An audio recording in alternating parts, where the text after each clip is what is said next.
ಸಂಸ್ಥೆ ಅಧ್ಯಕ್ಷರಾಗಿರುವಂತಹ ಡಾಕ್ಟರ್ ವಾಣಿಶ್ರೀ ಕಾಸರಗೋಡು ಅವರು ದೀಪಕವನ್ನು ಆಚರಿಸಬೇಕಾಗಿ ಕೇಳುತ್ತೇನೆ.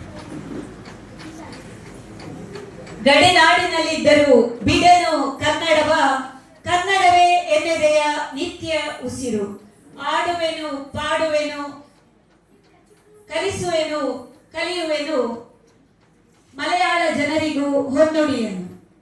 ಒಬ್ಬರ ಉನ್ನತಿ ಏಳಿಗೆ ಕಂಡು ಮರುಗಿದರೆ ಏನು ಫಲ? ಇರಬೇಕು ನಮ್ಮಲ್ಲಿ ಅವರನ್ನು ಮೀರಿಸುವ ಛಲ. ದಿನವಿಡೀ ಇನ್ನೊಬ್ಬರ ಕಾಲೆಳೆಯುತ್ತಾ ಕೂತರೆ ಏನು ಮಾಡಲು ಸಾಧ್ಯವಾಗದು ಚಿರಕಾಲ. ಚಿತ್ತಶುದ್ಧಿ ಇಲ್ಲದೆ ಧ್ಯಾನವ ಮಾಡಿದರೇನು ಫಲ? ಕಾಯಕವೇ ಇಲ್ಲದ ಕಾಯ ಇದ್ದರೇನು ಫಲ?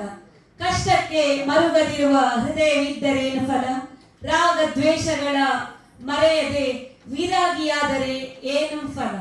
ಕಣ್ಣರಳಿದೆ, ಕರ್ಣ ಚಾಚಿದೆ, ನಾಸಿಕವು ಅರಸುತ್ತಿದೆ, ಕನ್ನಡಮ್ಮನ ನೋಡಲು, ಅಂದದ ನುಡಿಯ ಕೇಳಲು, ಶ್ರೀಗಂಧದ ಸವಿಯ ಸವಿಯಲು. ಜೈ ತಾಯಿ ಭುವನೇಶ್ವರಿ.